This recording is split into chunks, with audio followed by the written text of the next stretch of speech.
President continued, I don't know how much of our press you've seen while you've been away, Ben, but you've become something of a hero up here.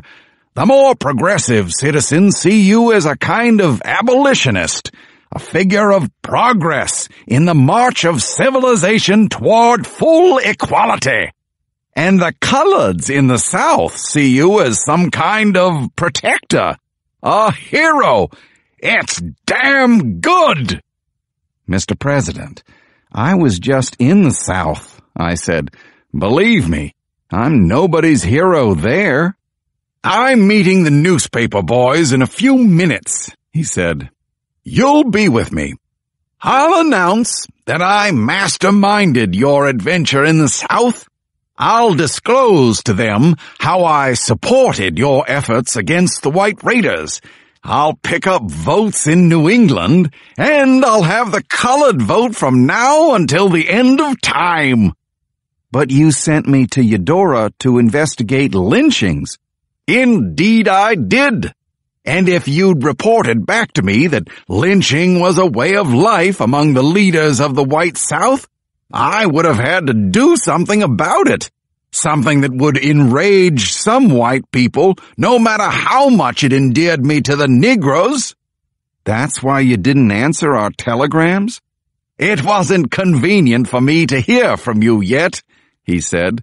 But then we had the most magnificent stroke of luck when the Raiders trial came along. He was bubbling, but I couldn't keep silent any longer. Luck? You call it a magnificent stroke of luck? People died. A town was torn apart. He ignored me completely, and he was still grinning at his good fortune. I know there was pain, Captain. That's to be expected. Progress requires a certain amount of suffering. You did well. You worked hard, and eventually you managed to bring it all under control. I certainly chose the right man for the job. He stood up from the sofa. I stood as well. Is that all, Mr. President? I said. The reporters are waiting, Ben. I need you to help me explain what happened. Is that an order, sir? I asked. He looked surprised. Well, no, he said. Don't you want to come? No, sir, I said. If I may, I respectfully decline. Chapter 140. As I left the White House that day, I noticed that my legs felt more limber, my body lighter. There was an actual spring in my step. To my astonishment, I felt strangely, incredibly happy. The White House was bathed in an intensely golden light, and as I walked northwest on the wide avenue, past the tattered rooming houses and saloons, I saw the Washington Monument sparkling in the distance like a gigantic diamond hatpin. Certainly I was angry that Theodore Roosevelt would use me as a pawn in one of his electoral chess games, and I dreaded even more the moment when I returned home to find my house empty. But still, there was something hopeful in the light sparkling on the monument and the delightful smell of wood smoke on the breeze. I found myself remembering Abraham Cross a few nights ago, just before he drifted off to sleep. You did fine, Ben. You did just fine. To have a man like Abraham say that, well, that's all anyone could ever ask for. You did fine, Ben. You did just fine. I turned off South Carolina Avenue onto our street. Everything looked so familiar that I might have left home only a day or two ago. No one had taken a paintbrush to our peeling little house.